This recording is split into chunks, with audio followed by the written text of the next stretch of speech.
Welcome to SST College of Arts and Commerce. This is SST Edupedia. I am Assistant Professor Deepa Agarwal from ITCS department. In this video, I am going to explain you TYINT Enterprise Java topic, that is Java Server Pages. In short, it is known as JSP. And this topic is also in SYCS SEM 3. So let's begin with our topic. So first we will see what is JSP or Java Server Pages. JSP technology is used to create web application just like Servlet technology. It can be thought of as an extension to Servlet because it provides more functionality than Servlet, such as expression language, JSTL, etc. A JSP page consists of HTML text and JSP page. We can say it's a combination of HTML text as well as JSP text. The JSP pages are easier to maintain than Servlet because we can separate designing and development. It provides some additional features such as expression language, custom text and JSTL, etc. Now we'll see what are the advantages of JSP. First, extension to Servlet. As I explained, JSP technology is the extension to Servlet technology. We can use all the features of the Servlet in JSP. In addition to, we can use implicit objects, predefined text, expression language and custom tags in JSP. That makes JSP development easy. Second advantage is easy to maintain. JSP can be easily managed because we can easily separate our business logic with presentation logic. In Servlet technology, we mix our business logic with the presentation logic. Fast development. In JSP, no need to recompile and redeploy. If JSP page is modified, we don't need to recompile and redeploy the project. The Servlet code needs to be updated and recompiled if we have to change the look and feel of the application. Less code than Servlet. In JSP, we can use many tags such as action tags, JSTL, custom tags, etc. That reduces the code. Moreover, we can use EL, that is expression language, implicit objects, etc. Now we'll see very important part of the JSP, that is the life cycle of JSP. There are some steps, or we can say these are the phases of JSP life cycle. First is the translation phase of JSP page, then compilation of JSP page, then class loading. It means the class loader loads class file. Instantiation. It means object of the generated servlet is created. Then initialization, that is the container invokes JSP init method. After that, request processing, that is the container invokes JSP service method. And last, destroy, means the container invokes JSP destroy method. Now this is the diagram of life cycle of JSP. Now we'll see the explanation of the diagram. JSP page is translated into Servlet by the help of JSP translator. The JSP translator is a part of the web server which is responsible for translating the JSP page into Servlet. After that, JSP page is compiled by the compiler and gets converted into the class file. Moreover, all the processes that happen in Servlet are performed on JSP later, like initialization, committing response to the browser and destroy. Now we'll see the scripting elements of the JSP. In JSP, Java code can be written inside the JSP page using the scriptlet tag. Let's see what are the scripting elements. The scripting elements provides the ability to insert Java code inside the JSP. There are three types of scripting elements. First, scriptlet tag, expression tag, and declaration tag. Now we'll see one by one in detail. The scriptlet tag is used to execute Java source code in JSP. Syntax is angle bracket, percentage sign, and we have to write the Java source code, and again we have to close the tag as we do in the HTML. It is same like that. Example of JSP scriptlet tag. In this example, we are displaying a welcome message. So first we have to write the HTML, then body. Now we are using the scriptlet. So angle bracket, percentage, and out.print. This is the Java part. And within the bracket in double quotes, we'll write the statement, that is the welcome to JSP, and semicolon, end of the statement. Then we have to close the scriptlet using the percentage and angle bracket, and then close the body and close the HTML. Example of JSP scriptlet tag that prints the username. In this example, we have created two files, index.html and welcome.jsp. The index.html file gets the username from the user, and the welcome.jsp file prints the username with the welcome message. So first we'll see the coding of index.html. We have to create the HTML form. So we have to write HTML body. In form tag we are using, in action we'll have to write the JSP page name, that is the welcome.jsp. In this program we are taking two text boxes. So we use the input tag, input type equal to text and name equal to uname. This is the user defined name. And in second input we are using the type submit and value is go. Now then close the form and close the body and close the HTML tag. Now second part of this program is the JSP page, that is the welcome.jsp. Same like earlier, we use the HTML body, and then we have to write the scriptlet tag. In that tag we are taking a variable, that is the name, and this data type is the string. So string name equal to request.get parameter. It is nothing but the method which retrieves the value of the HTML page into the JSP page. Okay, so out.print method, we are displaying the message and name of the user which we have taken from the user through HTML form, and then close the scriptlet using the percentage and angle bracket, and close all the tags like form, body, and HTML. Now second type of tag is the expression tag.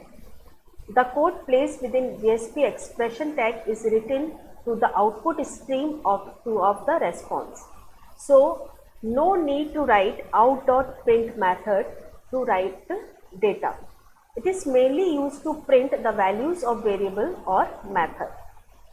The syntax is, it is same like scriptlet tag. The only difference is we have to put the equal to sign, like angle bracket, percentage, equal to, and then we have to write the statement and then close the expression tag using percentage sign and angle bracket. Now we'll see the example. In this example, we are displaying a welcome message. Same, we have to write the HTML body, and then now you can see we have not written the out.print method. Directly we are printing the message using the expression tag, that is angle bracket, percentage, equal to. In double quotes we are writing our statement, and then we are closing the tag using the percentage and angle bracket. This is one more example. In this example we are creating two files.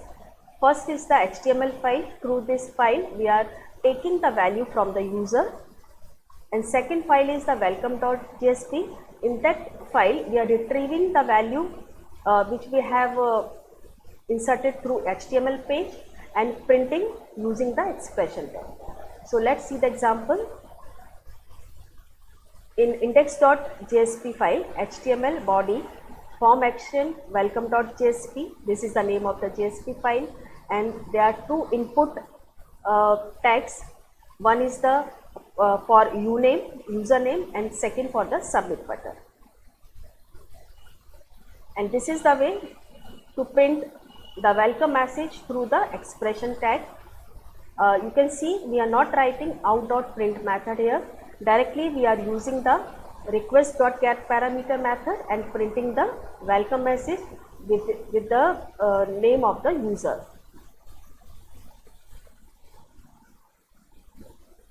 Now third type of tag is the declaration tag. The JSP declaration tag is used to declare fields and methods.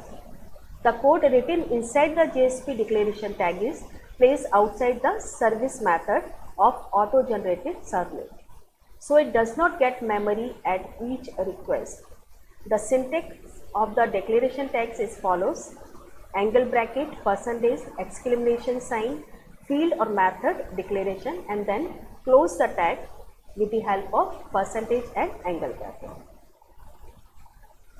Now this is the example of JSP declaration tag. You can see there is a file index.jsp. First we'll write the HTML body, and then we are declaring the variable, that is the integer type, int data equal to 50.